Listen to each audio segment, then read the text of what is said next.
Tyler here with TMG Plumbing and Disaster Solutions with your tip of the day.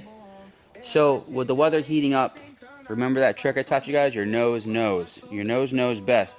So, if you start to smell a funny odor, maybe in your crawl space, your attic, this is the time where mold's going to start growing, especially if you had any ice dams or moisture that got into your house during the crazy snow we had this year.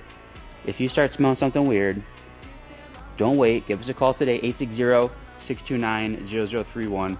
Trust in the pros. Get the job done right the first time. We're going to take care of you.